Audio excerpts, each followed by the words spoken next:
Hey everybody, this is Dream. Today we have a 6-game NBA slate here, starting at 7 o'clock. There's a lot of questionable tags today, so there's going to be a lot of information later in the day, so make sure to join Discord and check out that. Make sure to smash that like and subscribe button as well. Really do appreciate it. So let's go ahead and get an injury report for the Celtics. Tatum, Brown, and Brogdon are questionable. Horford is doubtful, and Robert Williams is out. For the Cavaliers, Donovan Mitchell is questionable. For the 76ers, Tobias Harris and PJ Tucker are questionable. For the Pacers, Aaron Nesmith is questionable. For the Blazers, Simmons, Nurkic, and Winslow are out. For the Pistons, Hayes and Wiseman are questionable. Cunningham, Bogdanovich, Stewart, and Duran are out. For the Heat, Kyle Lowry's out. For the Pelicans, Jonas is questionable.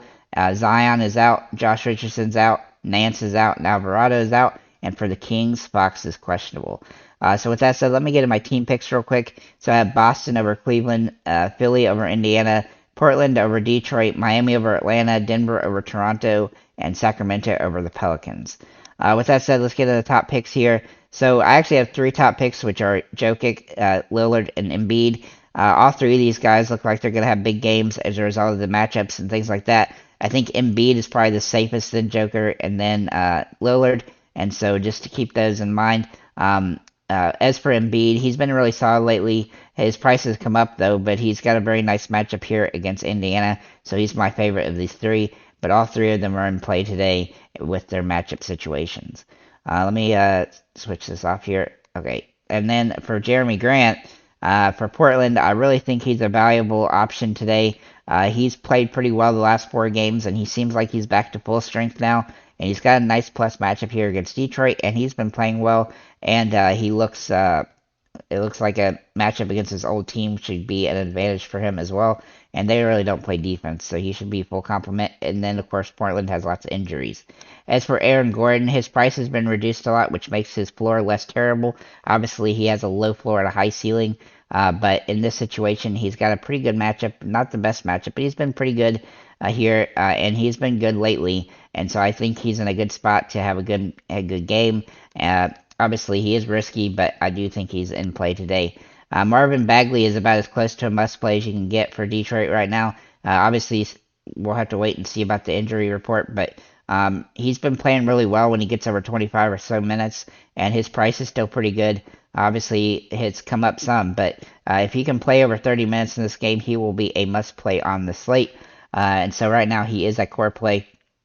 For Tyrese Maxey, assuming he stays in the starting lineup like he has the last few games, he is a top-tier play on the slate because of the way he's been playing and the fact that he's now starting and his price hasn't really come up as a result yet of that. He's also got a nice plus matchup against Indiana, and he'll become a must-play on the slate, especially if Tobias Harris ends up getting ruled out. You just want to make sure that he's still in the starting lineup after this, when we get closer to the slate.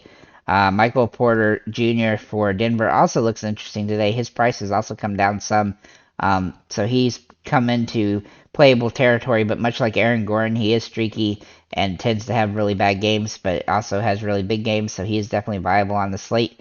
Hami Diallo, also pretty interesting today. I do want to see if he ends up starting today, depending on how the injuries play out for the Pistons, but he looks like he's going to get a pretty good amount of minutes, probably around 25 to 35, depending on the other injuries. So if he does get those, his price has come up a little bit, but he's still viable on the slate. If he does start, he'd become a must-play, but right now he's a secondary play.